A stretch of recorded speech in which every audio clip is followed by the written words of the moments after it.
Hello students, GPS online classes में आपका स्वागत है। सोशल साइंस के अंतर्गत हमारा चैप्टर भारत में खाद्य सुरक्षा, इस चैप्टर का अपना रिवीजन चल रहा है। ठीक है, इस चैप्टर के अंतर्गत आज अपन पढ़ेंगे सार्वजनिक वितरण प्रणाली। ठीक है, तो अब हम सबसे पहले देखते हैं कि सार्वजनिक वितरण प्रणाली क्या होती है। तो देखिए विद्यार्थियों, भारतीय खाद्य निगम जो एफसीआई है, भारतीय खाद्य निगम द्वारा अधिप्राप्त अनाज को सरकार विनियमित राशन दुकानों के माध्यम से समाज के गरीब वर्गों में वितरित करती है। इसे सार्वजनिक वितरण प्रणाली कहते हैं। ठीक है, सार्वजनिक वितरण प्रणाली सरकार है, ये अपने स्तर पर किसानों से अनाज खरीदती है।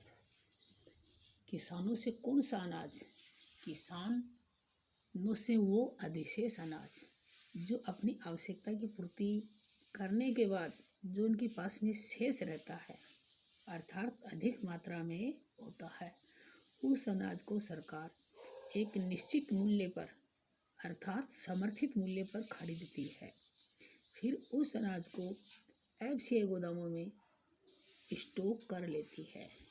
फिर वह अनाज कम कीमत पर जो समाज के निर्धन वर्ग के लोग हैं, इनको राशन वितरण प्रणाली के द्वारा एक नियोजित तरीके से इनकी आपूर्ति करती है।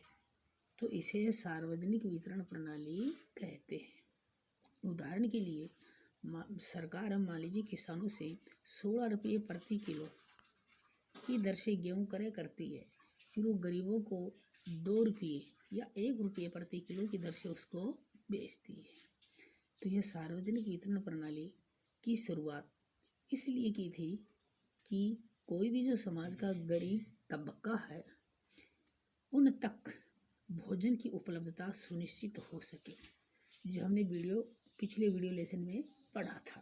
ठीक है, अधिकांश क्षेत्रों में या गांवों, कस्बों और शहरों में राशन की दुकानें हैं। ठीक है, राशन की दुकानों को उचित मूल्य वाली दुकानें भी कहा जाता है।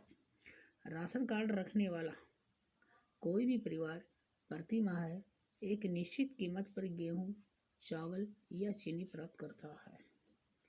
भारत में राशन की जो शुरुआत है वो बंगाल के अकाल की पृष्ठभूमि में 1940 के दशक में हुई थी। ठीक है, हरित क्रांति से पूर्व भारी खाद्य संकट के कारण 60 के दशक के दौरान राशन प्रणाली पुनर्जीवित की गई।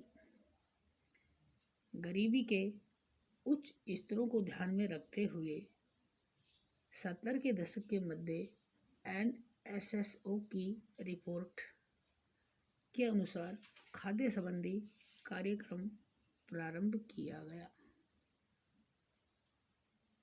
राष्ट्रीय सर्वेक्षण संगठन NSSO के द्वारा प्रारंभ किया गया। तो इस प्रकार से हमारे देश भारत में गरीब वर्गों को खाद्य सुरक्षा उपलब्ध कराने की दृष्टि से सार्वजनिक वितरण प्रणाली के द्वारा खाद्य सुनिश्चित किया गया है।